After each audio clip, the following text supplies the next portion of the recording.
Hello witches and magical souls, and welcome to Wayward Witchery.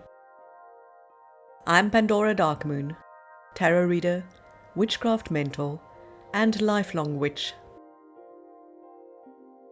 This space is for anyone on their soul's journey. Whether you are a curious beginner, have been dancing with the moon for years, or simply feel the magic without needing to name it. Today, we're diving into starting your magical journey, a beginner's guide without the scams or hype. So, grab a cuppa, settle in, and let's get witchy. A lot of people assume that discovering witchcraft or spirituality later in life means they've somehow missed the boat. Like there's a correct age to wake up, and if you didn't do it by then, tough luck. Absolute nonsense. My own first magical discovery happened when I was about 3 or 4 years old. My mom taught me how to use a pendulum. That moment cracked something open in me. The understanding that there were unseen forces at work in the world. Quiet, subtle, and mysterious things that didn't need to shout to be real. I've spent the rest of my life exploring that unseen world, and I am still learning.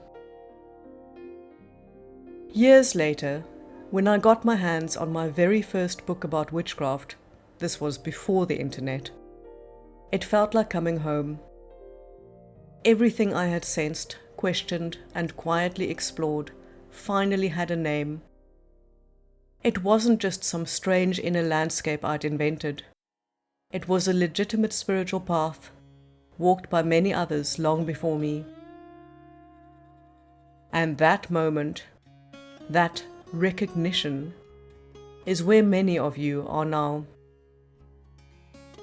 If you're at the beginning, feeling curious, excited, overwhelmed, and quietly buzzing with the something is happening, congratulations. You are exactly where you're meant to be. Let's start with a big myth.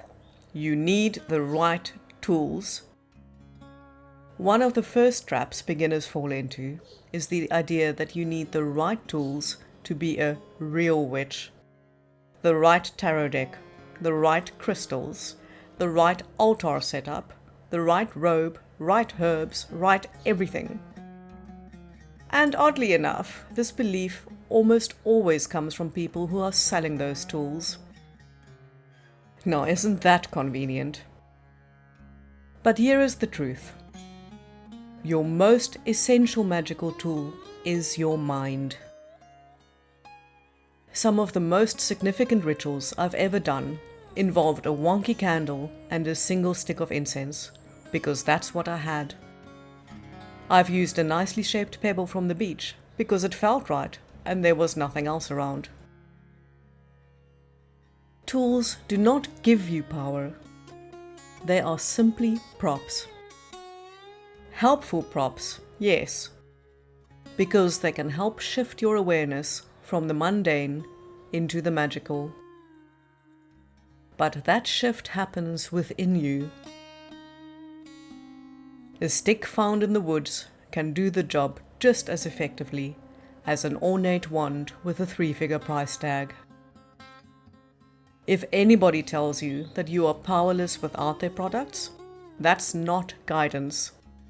That's marketing dressed up as spirituality. If you're searching for a teacher or a guide, listen up. We're going to have a look at spotting cultish or narcissistic teachers. This part matters a lot. One of the saddest patterns I see is beginners being pulled in by charismatic, controlling teachers who confuse authority with wisdom. One of my long-term witchcraft students, now one of my dearest friends, came to me after a brief but deeply damaging experience with a narcissistic, cult leader type teacher. When I asked her how it felt, she said this: she was belittling and controlling. She demanded blind faith, and if you dared to defy her, you got the feeling she'd put a hex on you. That sentence alone should make your blood run cold. Here are some red flags you should never ignore. Avoid at all costs a teacher when they demand obedience rather than encourage discernment.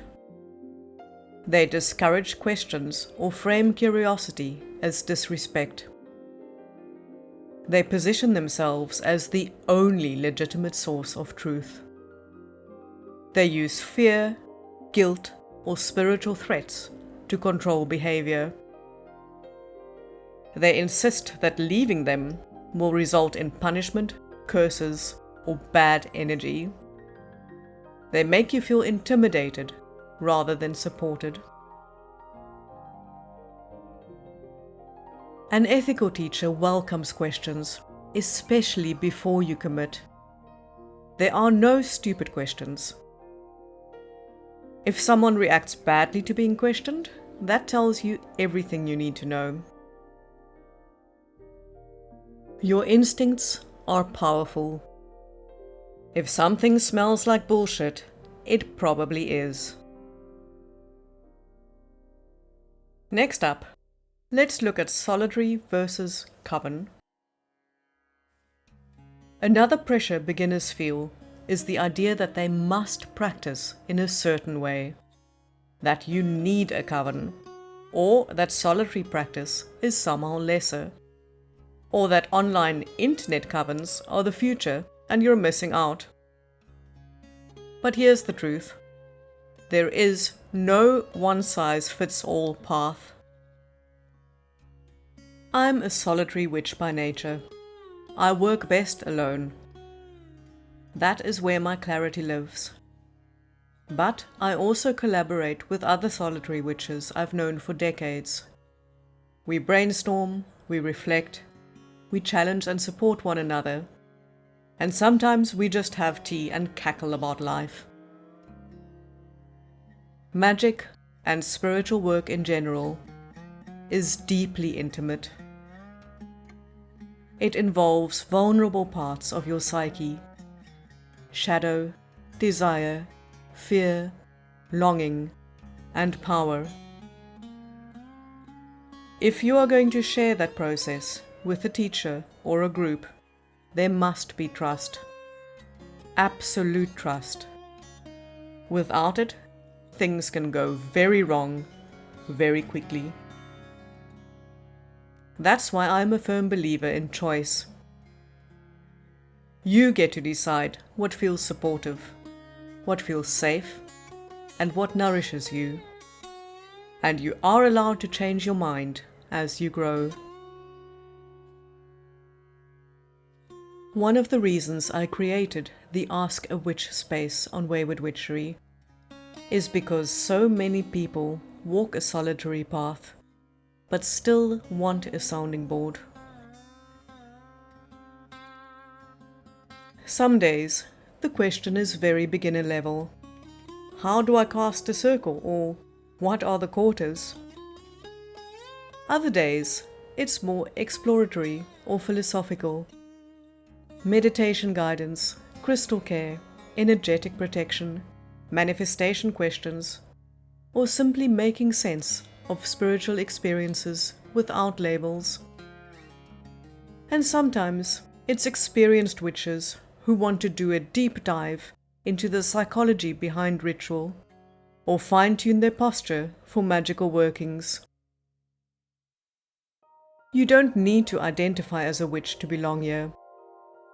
Curiosity, sincerity, and a willingness to think for yourself are more than enough. There are no coven rules, no hierarchy, no strings attached. Just a place to explore ideas, gain clarity, and sharpen your own inner compass without handing over your power to anybody else. And now for my golden rule. I tell all my students the same thing. If it smells like bullshit, it probably is. You don't lose your instincts just because you're a beginner. In fact, beginners often sense problems more clearly before rationalization kicks in. If something feels off, step away, pause, reflect. You don't owe anybody your trust, your money, or your devotion. If you choose to walk this path with the guidance of a mentor, that guidance should make you feel empowered, inspired, and respected. There is no place for ego or intimidation on this journey. Real magic is not about submission. It's about becoming more yourself, clearer, stronger, and more ethically aligned. Oh, but where to begin? If you're standing at the beginning, wondering what to do, here's my grounded advice. Read widely, not just one author or tradition, and process what you read critically. If it doesn't feel right, move on. Reflect more than you perform. Journal your experiences and reactions. How do you feel in different moon phases? How do you change with the seasons? Notice what brings clarity rather than confusion. Prioritize integrity over aesthetics. You don't need to rush. Witchcraft is not a race. It's a relationship with yourself, with nature, and with the unseen. Allow it to unfold. Thank you for joining me at Wayward Witchery today. I hope something in this episode stirred your soul. If you feel called to go deeper, I offer tarot, clairvoyant, spiritual growth, and witchcraft mentorship sessions via Zoom, email, or pre-recorded video. You will find all the details on waywardwitchery.com. Until next time, keep your heart wild, your ethics strong, and your cauldron bubbling.